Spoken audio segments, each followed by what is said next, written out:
All right, as bikes take the course, we're going to work our way through the grid real quick. This is going to be Bobby Parisi on 171, Warren Williams 76, Joy Higa 82. I know she's been getting a lot of help from Dave Stanton lately. Damon Victor on the Beast Bike 666, Tim Scarrett 14, James King on 159, Eric Gogo Gabranson 33, Greg McCullough 25, Jason Laritzen with the Minion bike on number 4, Wyatt Ferris 150R, Steve Metz Tiger bike number 5, Martin Schwark number 2, Sebastio Ferrara 89, I believe he's going to be running number 73 though. 9X is Tyler O'Hara, Michael Ernest on 26, Chris Siglin 488 in your front row, number 1 Rick Corey, Joey Pascarillo's on the number 52, Lenny Hale 139, and on pole 57R Jeremy Toy.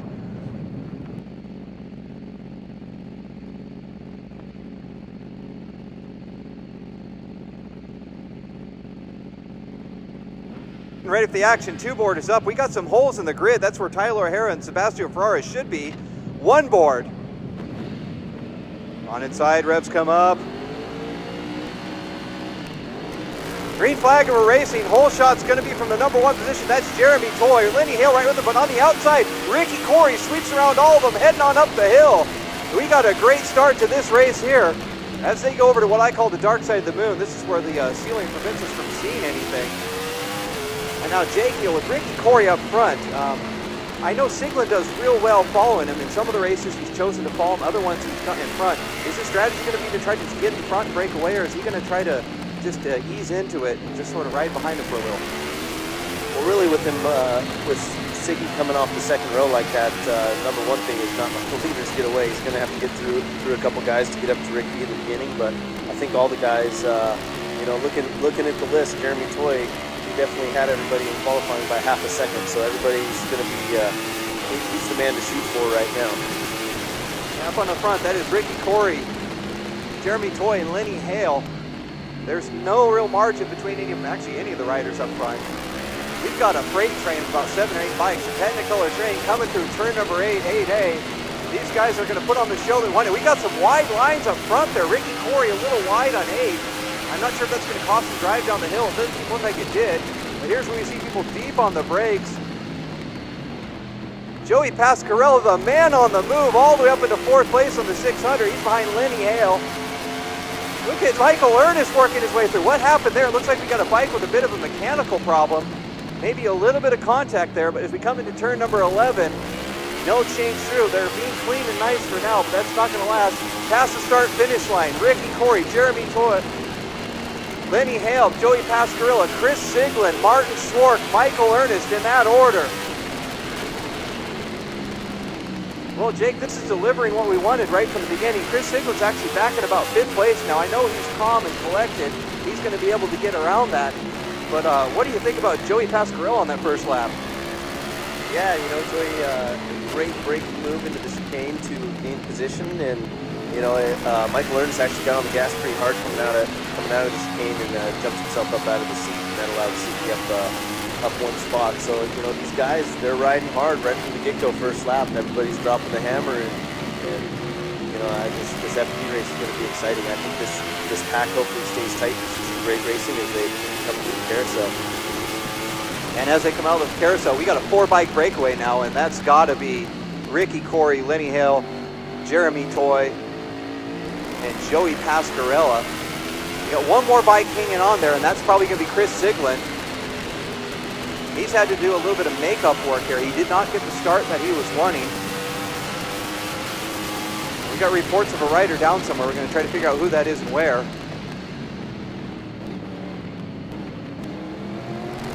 Jeremy Toy takes over the lead, turn number 9.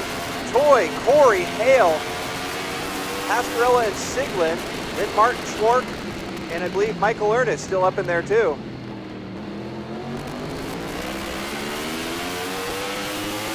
Onto the front straightaway, Jeremy Toy. This is not where anyone else wanted to be. He had the fastest lap in qualifying. He's won here before. Lenny Hale is absolutely flying. Look, Chris Siglin is looking up to make a little bit of that distance. I think he was a little bit faster in that last lap as we have 5 riders down into the low 139s. Jeremy Toy leading with just a hair away from a 38 at a 139.005 on lap 2.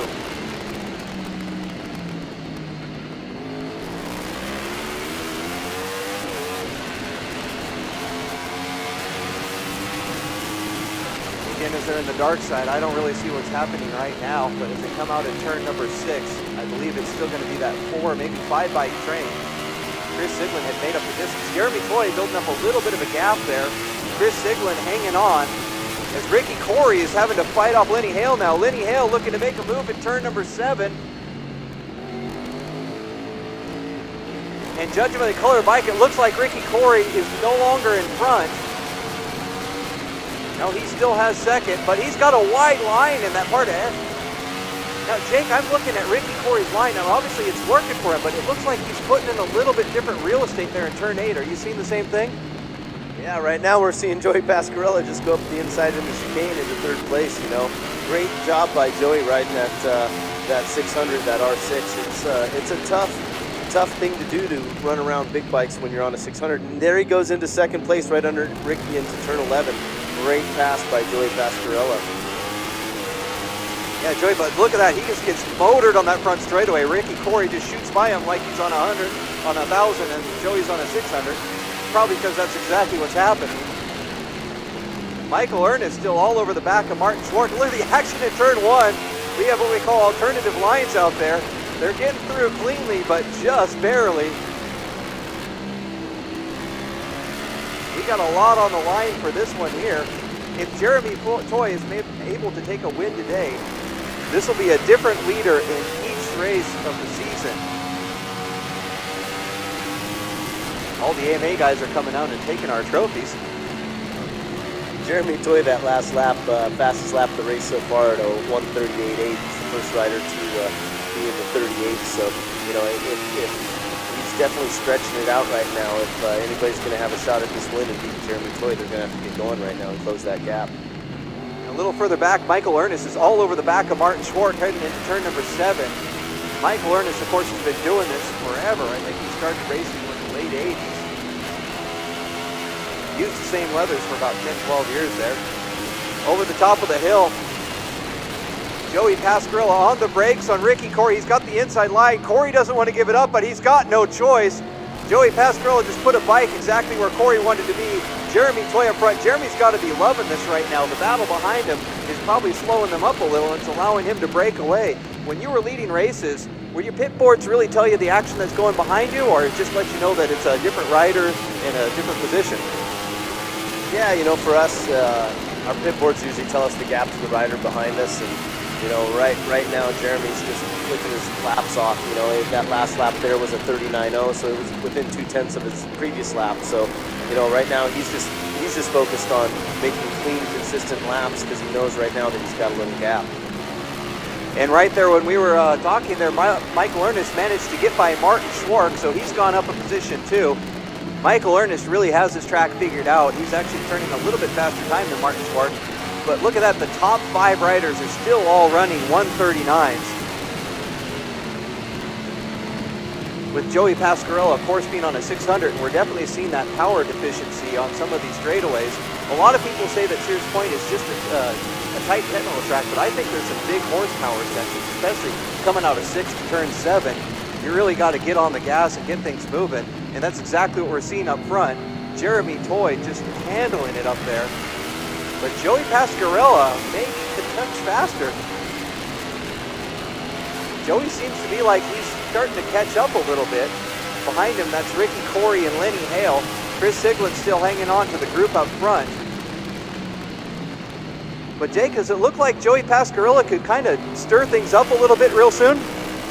Yeah, he's definitely closed that gap on Jeremy this lap. He's cut it in half. You can see where he was when he was just behind Ricky Corey. He's cut that gap in half, and he's definitely coming. You know, there's going to be some action at the front here real quick. I give it another couple laps, and I think he's going to be right there with Jeremy. Jake Zimke, I'm not sure you're going to believe this, but Joey Pascarella trying to catch up to Jeremy Toy, 1:38.02. That is the fastest lap of the day. Jeremy Toy pulling a 1:38.5, so he's definitely lighting that thing up for all it's worth on that 600. He's just flowing. Now, personally, did you like riding the 1000s here, the big bikes, or the 600s more? I'd definitely say this is a 600 track. It's awfully tight, and a 1000 around here is definitely a handful. If your bike's working good and you're riding 1000, it's an enjoyable ride, but boy, if it's not set up right, it's definitely going to wear you out over the course of the race.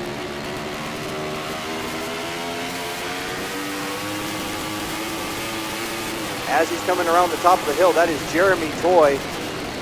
Still leading Joey Pascarella, but Joey is giving it all he's got.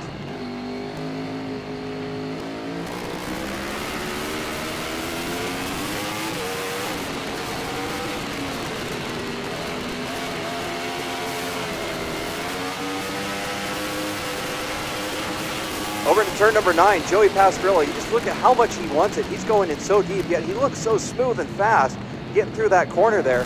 You do see the advantage of Jeremy Toy's bike on the power, but it's not a huge advantage. Joey Pascarella is just avoiding the brakes and doing everything he can to get every bit of speed out of that 600. They come onto the front straightaway. Jeremy Toy leading Joey Pascarella. Ricky Corey, Lenny Hale, and then Chris Siglin, that order. I think Jeremy Toy's getting the pit signals that are saying, hurry up, get things done. You've got Joey Pascarella closing in behind you. Mark Schwark, Michael Ernest.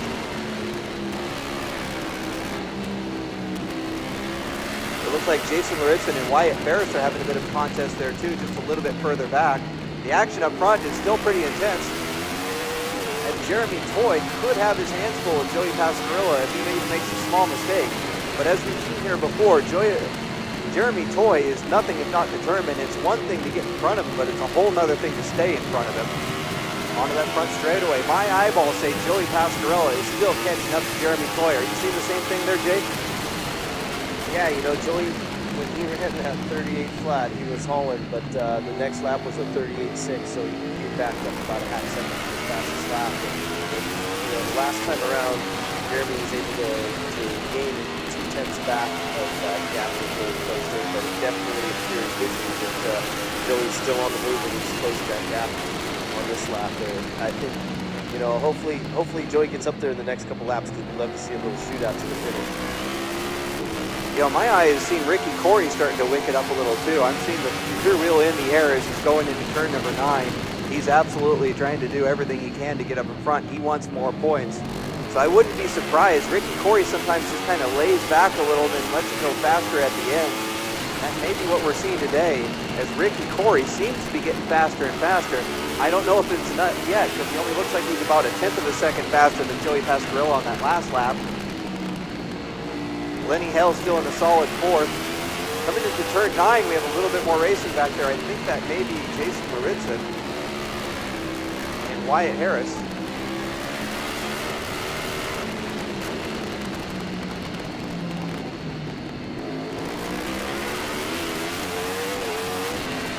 Wait for the leaders to come out at turn number 6.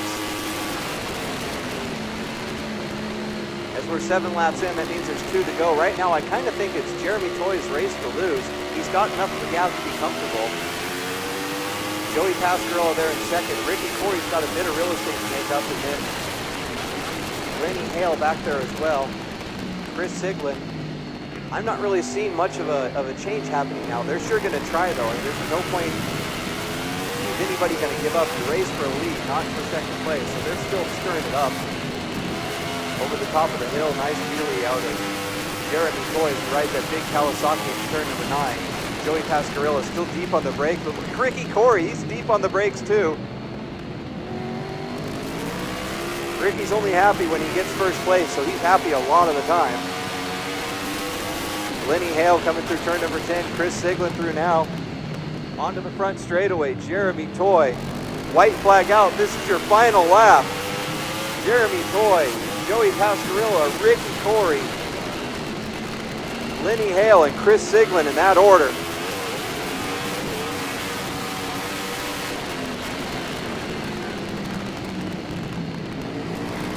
You know, it's been a great race for Jeremy Toy. Every lap he's been in the 138s in this race, he's been extremely consistent. His lap times have only fluctuated by a couple tenths every lap of the race, and that's what's letting him slowly stretch away this lead. You know, even though Joey was able to put in that one blistering lap, that was the only one that went at a 38th lap. So, you know, Jeremy's been able to slowly chip that time back, and you you know, it's his race to lose at this point. He's just out front, riding comfortable, and he's going to look to bring this thing home. And of course, Jeremy Toy is no stranger to making podium appearances. I believe he wore the WSMC1 plate a number of times, ran the AMA Full Circuit a few times as well, racing for Lee Cycles down in Southern California. And he's taking that Kawasaki all the way to number 1 once again. Over the top of the hill, Jeremy Toy by himself. He's having fun now. Joey Pascarilla, Ricky Corey. Ricky's still charging hard, but he's got a lot of distance he's going to need to make up. Through turn 10 to the final time, Jeremy Toy, Joey Pascarilla, Ricky Corey, Lenny Hale, Chris Sigwin. Onto the front straightaway, the pit crews are coming out. And Jeremy Toy takes the checkered flag. Joey Pascarilla getting it done on the little bike. Ricky Corey, third place. That's your top 3 for your podium celebration. Lenny Hale, Chris Siglin, that order. So everybody come on down to the winner's circle and join us for the podium celebration. It's been some great racing here today, and there's plenty more to go after this time, so don't go anywhere. Head on down to the winner's circle and then stay for the rest of the day.